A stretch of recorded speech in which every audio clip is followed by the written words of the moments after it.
Alright, so here's the problem. This tensioning cable that holds the top tight up against the upper corners is broken. You can kind of see this point right here is a little bit slack, actually completely slack. You can probably pull that out entirely. Alright, so lots of air getting through there. Actually stick your fingers through there.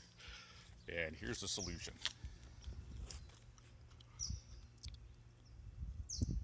Pause there for a few seconds so you can get the numbers off of that. But this is something that the dealership quoted me is $250 in labor without the parts, and then they didn't even list the part without the whole top. So I'm going to go ahead and pull the top off and start figuring out how to replace it. So this side is the passenger side, which is good. This is what it should look like. You got the cable here coming into the spring assist part right here, and that's all intact. It comes out of this little pocket channel on the side of the top. On the driver's side, however, you see the cable's missing entirely, and the spring's just kind of chilling out there by itself. So the cable should be going in right through here, and it feels like the hook on the end of the cable has snapped off. I'm going to try and get that out and figure out how to deal with the other side of it, the front end. So this kit comes with no instructions whatsoever, but it does come with a bunch of parts. You've got the cable assembly. This plate here should attach at the front. This is a spring at the rear, and I was wrong about the hook being gone at the front because there is no hook. It's just a piece, I guess, swaged onto the end of the cable. It fits inside the spring. Comes with a couple screws. This piece of kind of felty rubber, and this fun axe handle looking piece with a snap on it. I assume this piece of foam goes about here and replaces that piece of foam.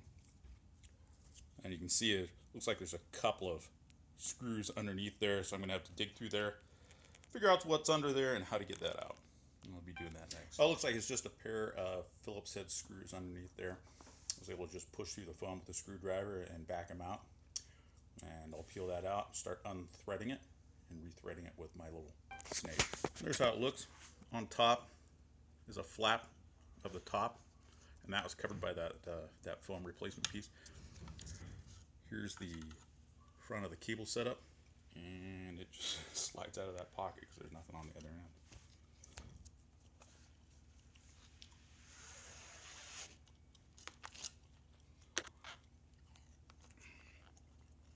And that's what the end looks like now. That's not going to hold anything inside that spring. Getting that spring out is going to be a little fun too. So that little spring was oriented in here like this with the hook facing inboard. And I was able to get a pair of pliers on the other side and moving this plasticky rubbery piece right here. Did move just enough to allow me to unhook it. So I'm going to fish the tape from the front, going to the back. I'm sorry, from the back going towards the front, and then pull it backwards, spring first. So here's the fish. It's about the smallest one I could find. Standard GB electrical deal. And here's the seam in the back corner. You need to go into this first one through here, and then on forward from here and all the way up to the front. See, now at the front, the fish is sticking out. I'm going to take the little spring, hook it on right there, and pull it back on through. Should be nice and easy. Alright, so with the cable slid through, probably going to come to the most frustrating part of the whole deal.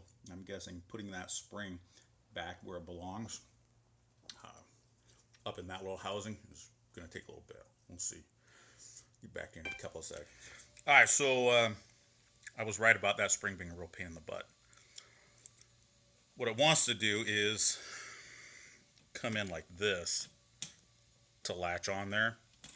The space between the hook and the first coil is really tight, so it only wants to come in here at the flat. And this little rubber boot, and it flexes quite a bit, but not enough.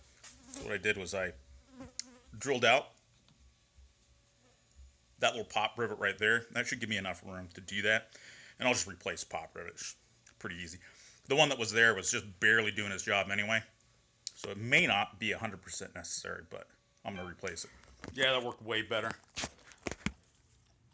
All right, so it's installed. I even replaced that second pop rivet there. Still not quite sure what that thing is. I don't know, maybe it's a replacement for this rubbery piece that I figure you're gonna have to take off. Like I said, I only took the upper rivet off. That's okay.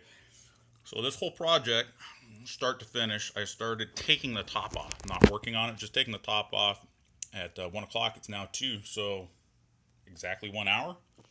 Not too bad. 240 bucks worth right there. If you have any comments or questions, let me know. Leave comments at the bottom. So there's a final product looking just like new. It took exactly 2 hours, start to finish. Top off, top back on. Probably the hardest part was putting the top back on, getting the bolts through the little brackets there.